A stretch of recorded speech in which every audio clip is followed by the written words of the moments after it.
Hello there, Ann. How are you doing? I am well, Brian. How are you?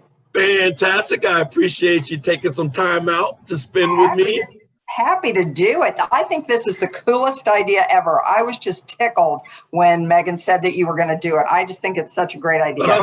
Okay, so introduce yourself and then your association with CenterSafe and what CenterSafe is.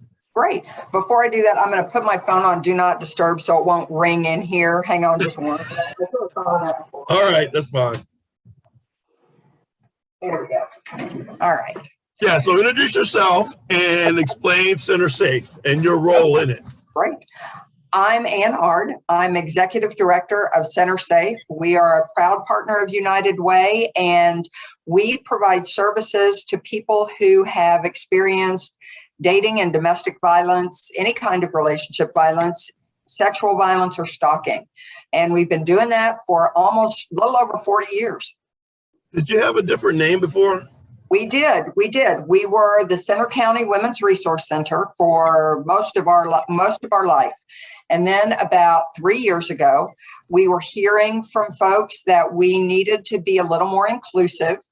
Somebody made the point that our mission was completely inclusive, and we serve both men and women, adults and children, people of all sexual identities and gender orientations, and that our name probably should reflect that. So we went through the whole process. We reached out to our partners, we reached out to the community to see about what they thought, and came up with a new name, which is CenterSafe. So the United Way obviously is why we're doing this. So just explain your partnership with them and how they assist you guys. It has been a tremendous partnership, frankly, and we've been partners for a long time. The United Way funds one of our core services, which is our 24-hour hotline.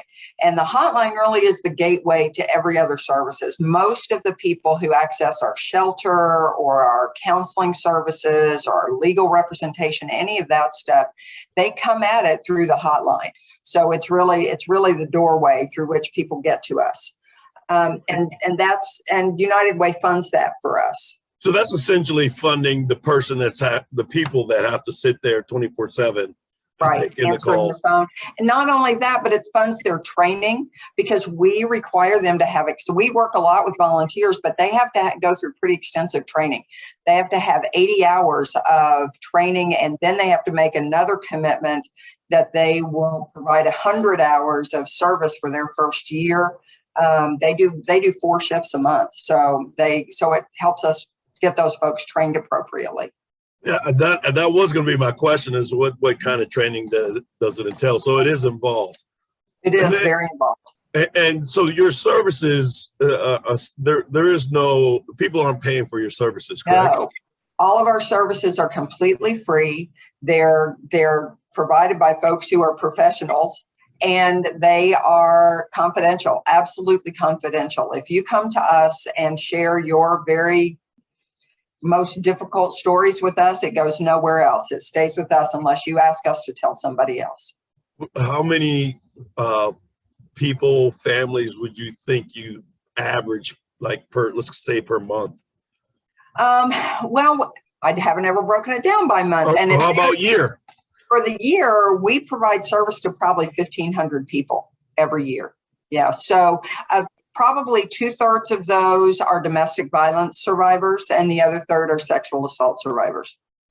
I actually didn't think the number was going to be that big. Yeah. So that is huge.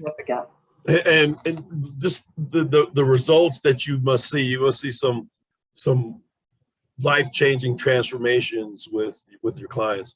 You know, we do. And one of the places that we see those is that we can kind of track our clients who maybe call on the hotline in crisis. They may come into shelter because they've accessed services through the hotline. We work with them in shelter. We may get a protection order for them. They may get some legal representation if they are looking for assistance with divorce or custody. And then we have a transitional housing program that helps them move towards self-sufficiency. So we really can see how our clients can move all the way through being in absolute crisis to really being able to live and find safety and security for them and their children at the end of that process. I was curious, have you had someone who was a client actually become a volunteer? Oh yeah, that happens all the time. Happens all the time. Now we want to make sure that they are in a place where they can provide assistance, but we frequently have folks who are survivors and who have been clients of ours who are volunteers, and we have people who are survivors who reach back out to us sometimes years later to be donors, to become donors. Oh, that's amazing. If someone wanted to be a volunteer, how would they go about, what is that process? Probably the easiest thing is to look at our website. There's a volunteer application on the website, and it's a little bit of an involved process because we do need to make sure people are suited for the class. But you'll have a meeting, fill out the application. You'll have a meeting with our director of volunteer programs. And then if she determines that you're appropriate for the class, which usually happens, we'll put you in the class. We try to do those classes twice a year. What's the website? The website is www.centersafe.org.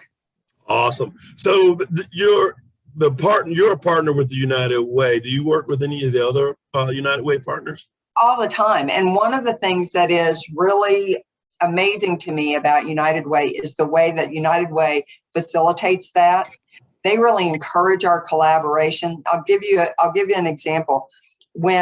After the Jerry Sandusky scandal, I reached out to the director of United Way, then Tammy Gensel, and said, we need to think about what does the community need from us, from nonprofit organizations.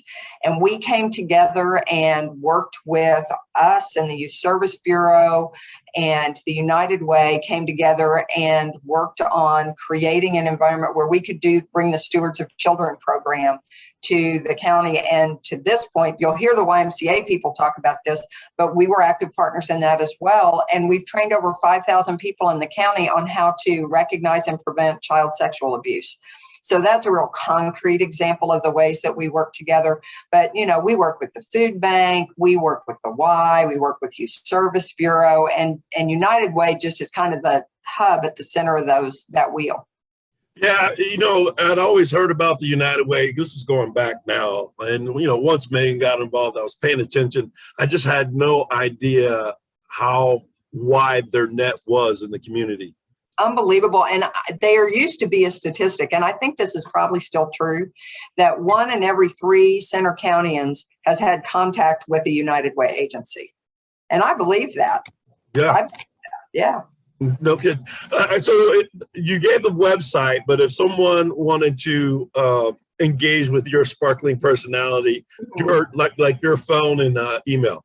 The best way to contact us, because we answer the phone 24 hours a day, is through the hotline. And locally, that's 234-5050. If we also have a toll-free number if you're outside of Center County, which is 1-877-234-5050.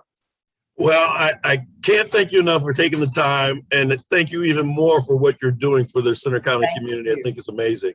Oh, thank you. And I love to talk about Center Safe and the work that we do and the partnerships we have with United Way and the other partner agencies. So thanks for the opportunity.